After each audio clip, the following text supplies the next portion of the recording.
En el video anterior recordamos la interpretación geométrica de la derivada direccional.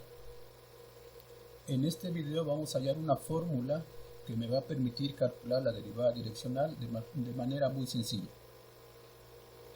Porque hasta el momento la única forma para calcular la derivada direccional es usando la definición. Pero si uso la definición que está en términos del límite de un cociente, hallar el límite a veces se complica. La primera observación que vamos a demostrar es la siguiente, es el inciso A, y me dice que el producto interno entre dos vectores x y y de Rn, el producto interno, viene siendo la norma del vector x por la norma del vector y por el coseno de θ, donde θ es el ángulo que forman los vectores x y y, o sea, es un ángulo que está entre 0 y pi. En una figura sería algo así como esto. Este es x, este es y. Entonces el producto interno de x y y es el tamaño de este vector, o sea, su norma de x, el tamaño de este vector, la norma de y, por el coseno de este ángulo, es el ángulo que forma. Bueno, para demostrarlo, de esta misma figurita, pues podemos ver que este ángulo, este lado y este lado, están relacionados con la ley del coseno. Esta parte ahorita la omitimos, esto que está aquí de rojo, simplemente nos fijamos en este triángulo y con este lado. Bueno, este lado que está aquí vendría siendo el vector x menos el vector y. Este lado sería el vector x menos el vector y, entonces es conocido. Ahora, por la ley del coseno, este lado, su longitud elevado al cuadrado, sería igual a esta longitud elevada al cuadrado más esta longitud elevada al cuadrado menos 2 veces esta longitud por el coseno del ángulo θ, que es este. Este es el ángulo θ. Esa es la ley del coseno. Bueno, esto significaría que tendríamos lo siguiente, que el lado x menos y al cuadrado es igual a el módulo de x al cuadrado más el módulo de y al cuadrado menos 2 veces el módulo de x por el módulo de y por el coseno de θ, donde θ pues es el ángulo que forman x y y, de acuerdo con la figurita que aquí tenemos. Es el ángulo θ, este es x, este y esa es la diferencia x menos y. Usando la ley del coseno, pues obtenemos esta relación que está aquí. Usamos la definición de la norma de x menos y es el producto interno de x menos y, x menos y. Como está elevado al cuadrado, pues esto quedaría así. Y la norma de x al cuadrado, pues es simplemente es el producto interno de x con x, y la norma de y al cuadrado es el producto interno de y con y. Esa definición ya la vimos en clases anteriores. Menos 2 veces la norma de x, norma de y, aquí está, por el coseno de θ, por el coseno de θ.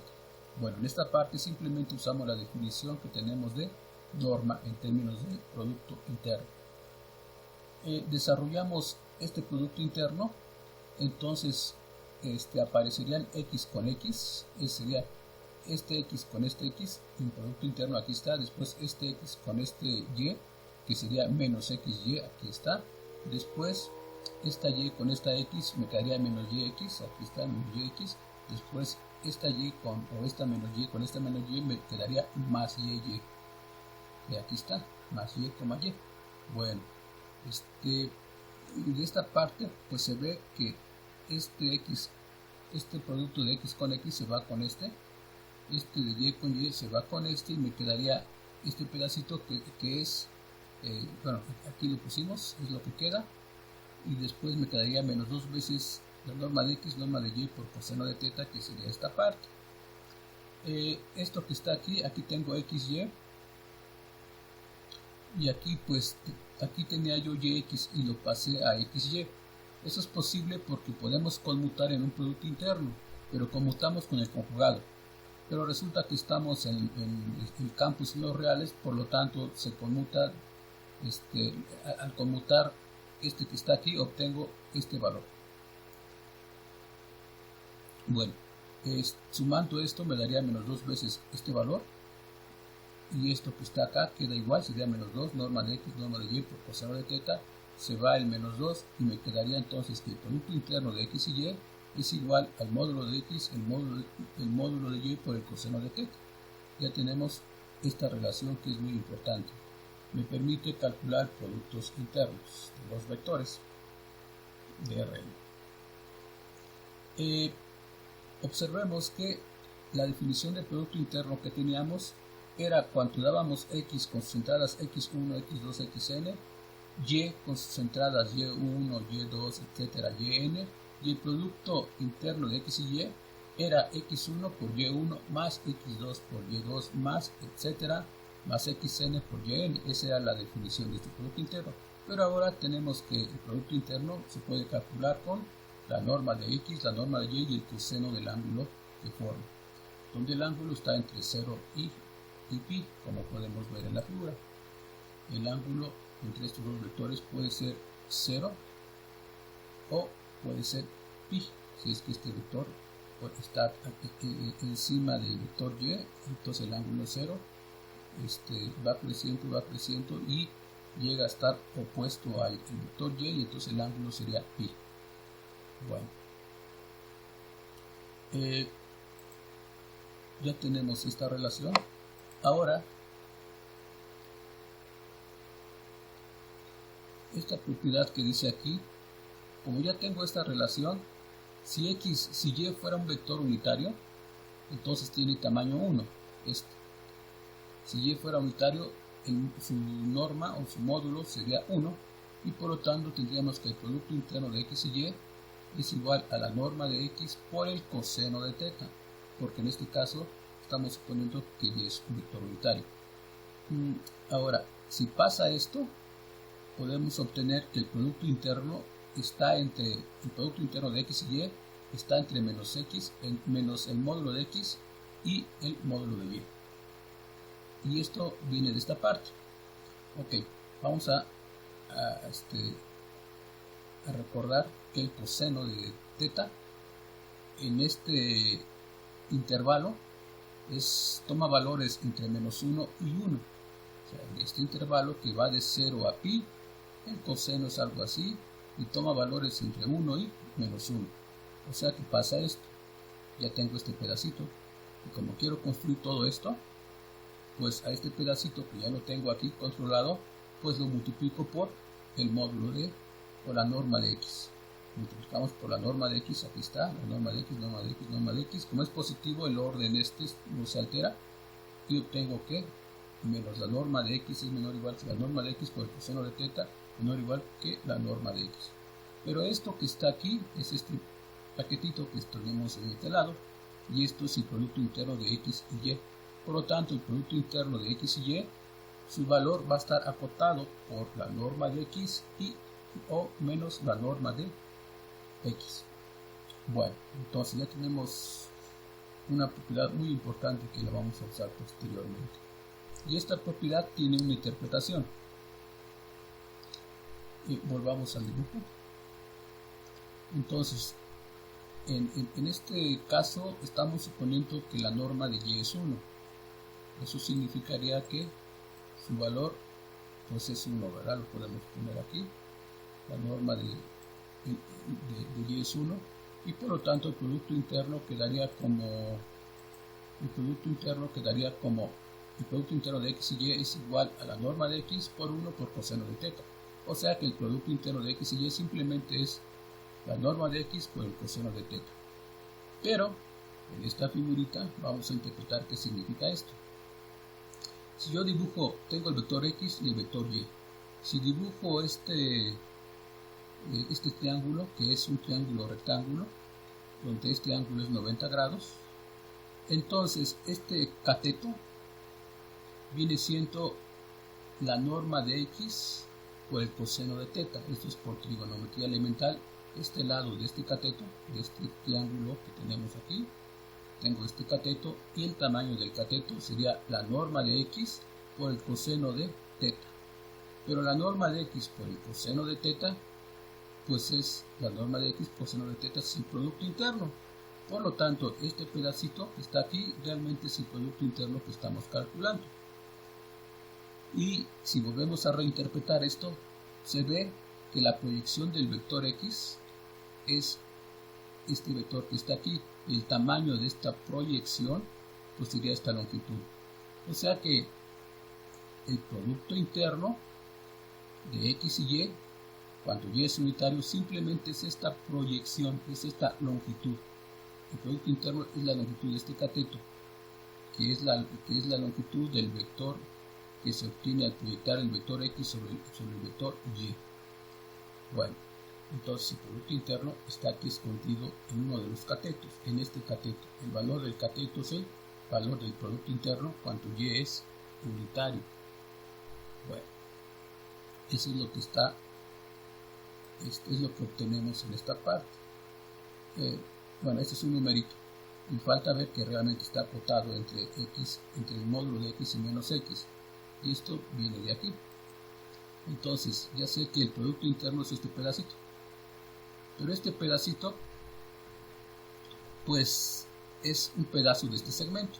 Porque si yo hago que este vector o este segmento gire hacia acá, pues obtendríamos que todo este tamaño es el módulo de x. Todo ese tamaño sería el módulo de x. Sería de aquí a acá, tendríamos el vector x girado, y esta longitud pues sería la norma de x. Pero el producto interno que quedamos que era este cateto, pues resulta ser menor o igual que este pedazo. Y ya tendríamos una primera desigualdad de manera geométrica. Aunque aquí la demostramos de manera analítica, estamos obteniendo esta desigualdad de manera geométrica. Ahora, esto es cuando el ángulo θ está entre 0 y 90. Se cumple esta figurita. Entre 0 y 90 pasa lo que estamos señalando.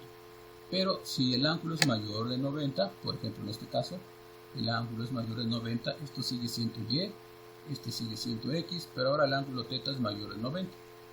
En este caso, la proyección de x no sobre el vector y, sino sobre la dirección del vector y es este pedacito. Entonces, en este caso, el producto interno sería este pedacito.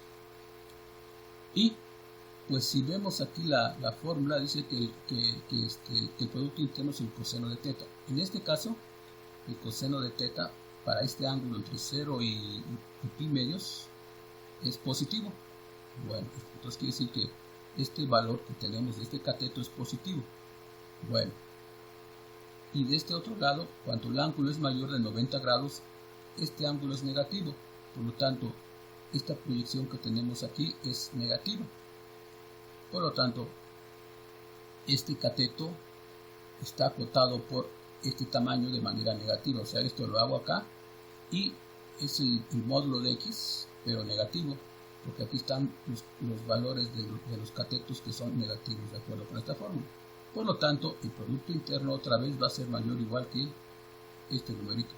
O sea que tenemos esta otra parte, el producto interno de x y y es mayor o igual que este numerito. Bueno, lo que hay que recalcar es que cuando yo tengo los vectores y formo el triángulo, el producto interno pues es el tamaño de este cateto sobre el vector unitario, o el tamaño de este cateto sobre el vector unitario, porque estamos ahorita suponiendo que el vector y es unitario. Esta propiedad va a ser importante posteriormente. Bueno, cuando queremos hallar la derivada direccional de f en el punto x0 en la dirección del vector unitario u, resulta que hasta el momento la única forma de hacerlo sería con la definición del límite. Es el límite de un cociente, hay que hacer álgebra y después calcular el límite, lo cual a veces se complica. Entonces vamos a usar un resultado que requiere de cierta información que todavía no hemos visto, pero en cierta forma la aplicación es sencilla. Dice que la derivada direccional de f en el punto x0 en la dirección del vector unitario u es un producto interno. Es un producto interno entre los vectores. Este vector que está aquí es el vector u, sus entradas son u1, u2, un, ese es el vector u. Y este vector que está aquí pues es simplemente sacar la parcial de f en el punto x0 en cada entrada y en la primera es con respecto de x1, después con respecto de x2, después con respecto de xn. Bueno, este es un nuevo vector. Ok. Entonces, este resultado o esta fórmula es válida si la función es diferenciable en el punto x0. Pero aún no sabemos qué significa diferenciable para funciones de Rn y Rm. Sin embargo, también hay una propiedad que dice que si las parciales en el punto x0 existen, o sea, todas las parciales con respecto de x1, x2 y xn existen en el punto x0, entonces la función es diferenciable. Y cuando la función es diferenciable, se cumple esta fórmula, que en su momento la vamos a justificar. Bueno, entonces esta fórmula se cumple si la función f es diferenciable en el punto x0, o si las parciales existen y son continuas en el punto x0, todas las parciales, entonces la función es diferenciable, por lo tanto la fórmula se cumple. En otras palabras, hay que calcular las derivadas parciales en el punto x0 y ver que son continuas, y por lo tanto esta fórmula va a ser válida. Bueno, ahora, esta tiene una forma un poquito, pues, no tan adecuada, y vamos a reducir la expresión, definiendo este operador que está aquí. Es como un triángulo al revés, un triángulo de cabeza. Este operador se llama operador Nabla y simplemente es un vector en Rn, donde cada entrada es una derivada parcial de algo que no está, con respecto de x1, con respecto de x2, con respecto de xn. Entonces es un operador, es como si fuera una función. Y pues a ese operador le aplicamos la función f de x0 a ese operador, o sea, a le aplicamos esta función y lo que vamos a obtener es lo que teníamos aquí. O sea, esto que está aquí es el resultado de aplicarle este operador a la función f de x0, porque esto que está aquí es esto, es un vector de n entradas, y la función f de x0 entraría con cada entrada, entraría aquí, aquí y aquí, y obtendríamos esta parte. En otras palabras, esto que está aquí es el operador Nabla aplicado a la función f en el punto x0, y este vector se llama el gradiente de la función de f en el punto x0. Ya tenemos un nuevo concepto, es el gradiente de la función f en el punto x0, y es igual a esta expresión, es el vector Nabla, el operador Nabla aplicado a la función f en el punto x0. Bueno, entonces es un nuevo concepto, y ya con esa notación resulta que la derivada direccional de f en el punto x0 en la dirección de u, pues simplemente es este producto interno, es el producto interno de dos vectores, el vector unitario u y el vector gradiente de la función f en el punto x0, que es este vector que tenemos aquí. Es una forma muy concisa para describir la derivada direccional de f en el punto x0 en la dirección del vector u. Bueno, ahora algo que se obtiene de manera inmediata es que ya sabemos que el producto interno de estos dos vectores es el módulo de este vector, que aquí está, por el módulo de este, o la norma de este, que es 1, ya no aparece aquí, por el coseno del ángulo que forma. O sea que la derivada direccional de f en el punto x0 en la dirección de u es el módulo del gradiente por el coseno de θ. Bueno, entonces vamos a interpretar esto de manera geométrica. Ya tenemos este resultado y vamos a ver geométricamente qué estamos haciendo.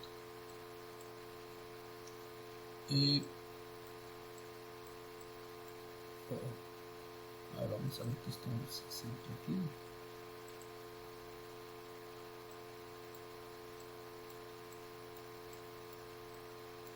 Bueno, aquí tenemos la gráfica que nos va a ayudar a interpretar lo que estamos haciendo con esta formulita. Aquí dice cómo calcular la derivada direccional en el punto x0 y en la dirección del vector u. Me da una forma de calcularlo y estaríamos haciendo esto. Para calcular la derivada direccional de f en el punto x0 en la dirección del vector unitario u, pues aquí está el punto x0, aquí está el vector unitario u, Y necesitamos calcular el gradiente. El gradiente es otro vector, que es el operador nabla aplicado a la función f en el punto x0, y me va a dar este vector. Nos anclamos en el mismo punto, o sea que este es el punto x0, este es el vector u, y este es el vector gradiente que se calcula. Y la derivada direccional de f en el punto x0 en la dirección de u, pues simplemente es el producto interno de este vector u con este vector gradiente. Hago el producto interno y su valor pues va a ser lo que estamos buscando como derivada direccional de f en el punto x0 en la dirección del vector u. Bueno, entonces es sencillo, quiero este valor, pues hago el producto interno de estos dos vectores. Ahora, en la interpretación geométrica, resulta que el producto interno de un vector y un vector unitario era una proyección. Recordemos, vamos a ponerlo aquí, recordando lo que era el producto interno de dos vectores cuando uno de ellos es unitario. Aquí voy a dibujar este triangulito, es un triángulo rectángulo, y resulta que el producto interno de este vector, el gradiente con el vector u, era esta proyección. Eso ya lo vimos, es este tamaño de este cateto. Este cateto es el producto interno de este vector con este, y resulta entonces que si este cateto, el valor de este cateto o el tamaño de este cateto es el producto interno de este con este, de este vector gradiente con el vector u, entonces el tamaño de este cateto pues resulta ser la derivada direccional de f en el punto x0 en la dirección del vector u. Es un resultado muy interesante. O sea, el tamaño simplemente de este cateto es este valor. En otras palabras, el tamaño de este cateto es el cateto que se obtiene de este triangulito al proyectar el vector gradiente en la dirección del vector u. El tamaño de este cateto simplemente es esta pendiente. Una relación muy interesante. El tamaño del cateto es esta pendiente. Bueno, esa es la interpretación geométrica que quería yo indicar. Ahora volvemos al resultado. Entonces ya sabemos cómo calcular la derivada direccional usando esta formulita. Necesitamos simplemente calcular el gradiente y multiplicar. La interpretación geométrica es que la derivada direccional, pues por esta condición, es el tamaño de un cateto. Es el tamaño de este cateto. Bueno. Ahora hay otra propiedad que queremos analizar.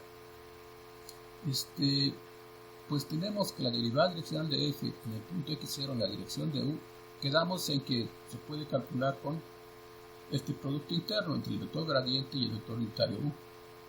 Y para poder aplicar la fórmula, pues queríamos que las derivadas parciales en el punto x0 fueran continuas. Entonces esta fórmula es cierta. Ok. Entonces, entonces tenemos esta propiedad. Ahora, este producto interno, ya, por ser u unitario, recordemos que habíamos dicho en la sección de arriba que el producto interno de dos vectores, cuando uno de ellos es unitario, pues está acotado por el módulo, la norma de este vector que aquí está, y menos la norma del mismo vector. Ese es el resultado que mencionábamos al principio. El producto interno de dos vectores, donde uno de ellos es unitario, está acotado por la norma de este vector y menos la norma de este vector. Este es un resultado que ya tenemos en la parte de arriba. Y entonces, resulta que simplemente pongo lo que vale este producto interno, que es esto, que resulta ser la derivada direccional de f en el punto x0 en la dirección de u. Entonces ya lo tendría yo aquí. Eso me está diciendo que la derivada direccional en el punto x0 y en la dirección del vector unitario u está acotado por los valores del gradiente. Está acotado por arriba por el valor positivo del módulo del gradiente y por abajo por el valor negativo de la norma del gradiente. Bueno, entonces, como ya sé que este numerito Recordemos que es este numerito geométricamente, este numerito es una pendiente, este numerito que está aquí, el gradiente, este numerito que está aquí, que es la derivada direccional de f en el punto x0 en la dirección del vector u, la derivada direccional es esta pendiente, la pendiente de esta recta. Entonces, resulta que la pendiente de esa recta, esta pendiente o cualquier pendiente de cualquier recta que pase por cualquier curva contenida en el plano perpendicular que contiene al punto x0 y el vector u, para cualquier u lo puedo variar. U está aquí, pero u puede ser esto, puede ser esto, puede ser esto, puede ser esto, puede ser esto. Y tomando distintos valores de u, pues puedo obtener distintas pendientes, o sea, distintas curvas en distintos planos, por lo tanto puedo obtener distintas pendientes. Y todas ellas, o sea, todas las derivadas direccionales van a estar acotadas. Como dice aquí, todas las derivadas direccionales, simplemente u, pues es variable, o sea, hacemos variar a u. Y este numerito que está aquí es fijo. El gradiente, una vez calculado, ya es fijo en el punto x0. Lo que puedo variar son los valores de u y obtener distintas derivadas direccionales. Y eso, pues esos numeritos que voy a obtener siempre van a estar acotados. Por lo tanto, de todos estos numeritos, pues puedo hallar el valor máximo y el valor mínimo. Entonces resulta que el valor máximo de este numerito, pues va a ser este, ¿verdad? Es el valor máximo de este numerito. Entonces aquí dice que el valor máximo de la derivada direccional es este numerito.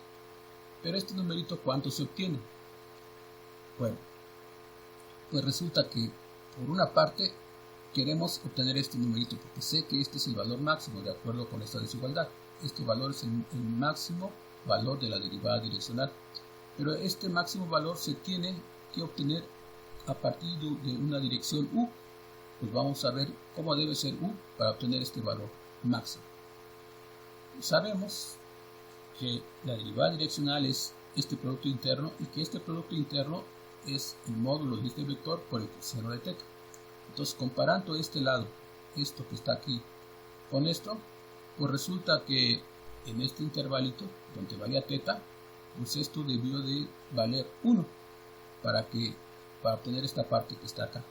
Entonces esto tuvo que haber sido 1, pero para que hubiera sido 1, pues el ángulo teta tendría que ser 0.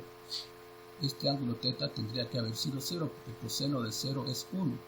Por lo tanto, si este ángulo teta es 0 y es el ángulo entre este vector y este, entonces quiere decir que estos dos vectores tendrían que tener la misma dirección, porque el ángulo entre ellos es 0.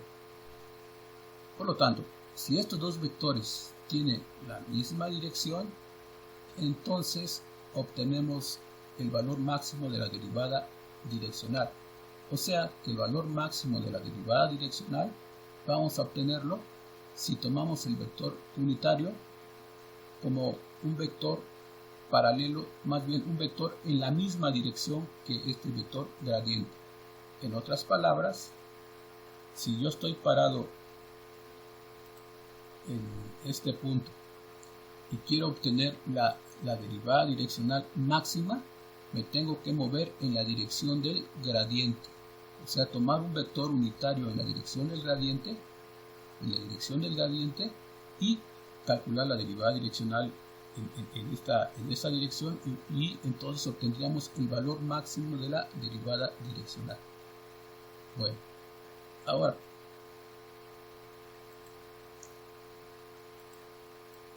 de la misma manera, esto que está aquí está diciendo que el valor mínimo de la derivada direccional toma este valor, ese valor mínimo es este valor. ¿Y eso cuánto se obtiene? Entonces yo quiero obtener este valor, esto. Ahora, si comparo la derivada direccional que está dada, entonces coseno de teta tendría que ser menos 1. Pero coseno de teta es menos 1, recuerden que el coseno es algo así, entonces es menos 1 si el ángulo es pi. Pero eso significaría que el ángulo entre el vector los vectores, el vector u y el vector gradiente, el vector u que es este y el vector gradiente tendría que ser 180 grados. Cuando el ángulo es 180 grados, o sea, cuando el ángulo es pi, entonces el coseno de pi es menos 1 y es ahí cuando obtenemos este valor de la derivada direccional, que con esta relación resulta que es el valor mínimo. En otras palabras, si los vectores u y gradiente van en direcciones opuestas, o sea que el ángulo entre ellos es pi, entonces obtenemos que la derivada direccional alcanza este valor y de acuerdo con esta desigualdad pues es el valor mínimo. Por lo tanto, si yo quiero a partir de este punto hallar la pendiente mínima de todas las curvas que se puedan generar aquí y de todas las rectas tangentes, quisiera yo la pendiente mínima, lo que tendría que hacer es ir en dirección contraria al gradiente, o sea mi u y el gradiente tiene que tener direcciones opuestas, o sea si el gradiente va para acá tendría que moverme para acá, mi u tendría que ser en este sentido para poder obtener la derivada direccional mínima. Bueno,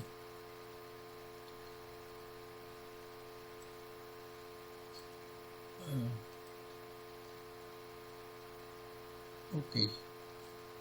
Vamos a continuar en una próxima sesión con los problemas.